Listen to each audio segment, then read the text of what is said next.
চলে এসেছি আবারও একটা ভিডিও নিয়ে তোমাদের কাছে। আজকের ভিডিও হচ্ছে মায়ের রান্না।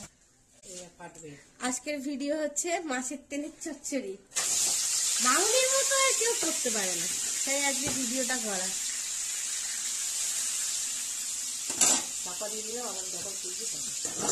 ও তেল দিয়ে পটকাটা দিয়ে দিল চাপা, এখন একটু ফাটুক ফটফট করে। আর এদিকে সবজি কাটা হয়ে গেছে, আলু আর বেগুন।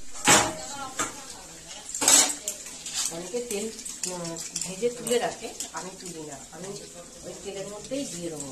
ও মা ওই তেলের মধ্যেই আলু আর বেগুনটা দিয়ে দিচ্ছে। মামুনির মতো কেউ উচ্ছে চচ্চড়ি আর মাছের তেলের চচ্চড়ি পারবে না।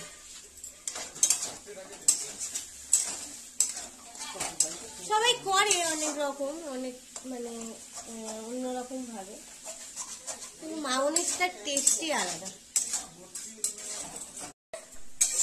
লঙ্কা দেবো, লঙ্কার গুঁড়ো দেবো, কাঁচা লঙ্কা দেবো, হলুদ দেবো, দিয়ে এবারে যদি একটু মশলাটা বাটা থাকে তো দিয়ে দেবে, নাহলে না দেবে না। কি মশলা বাটা দেয়? ওই আদা জিরে রসুন সব ও বাটা থাকে। মামুনির একটুখানি বাটা আছে বাটিতে, অনেকে দেয় না, আমি একটুখানি দিয়ে দেবে।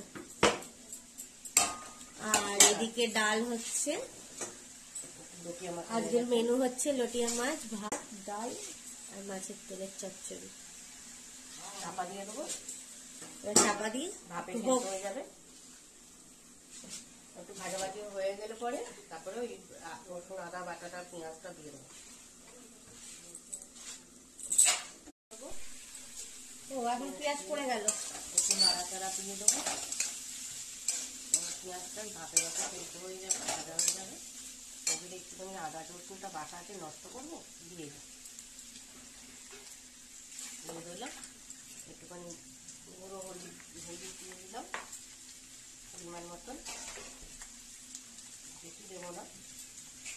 মাছের তেলে হলুদ দিলে বোঝা যায় না, কালো হয়ে যায়। একটু গুঁড়ো লঙ্কাটা দিয়ে দিলাম, হলুদ ঝাল ঝাল, কারণ মাছের তেলটা যদি চিকন থাকে একটু ঝাল ঝাল হলে ভালো লাগে।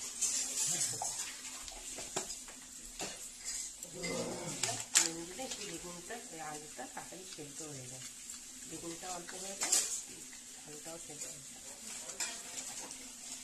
নাড়াচাড়া দিয়ে যতক্ষণ না ভাজা হচ্ছে ততক্ষণ দেখতে হবে, তুলে তুলে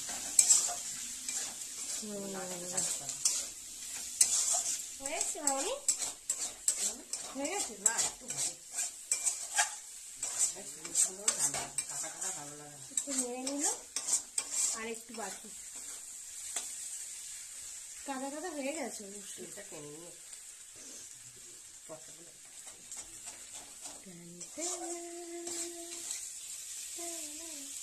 চলো টাটা। তোমাদের ভিডিওটা কেমন লাগলো জানাবেন, আর যদি ভালো লাগে একটা লাইক করে দেবেন। টেনে নিয়ে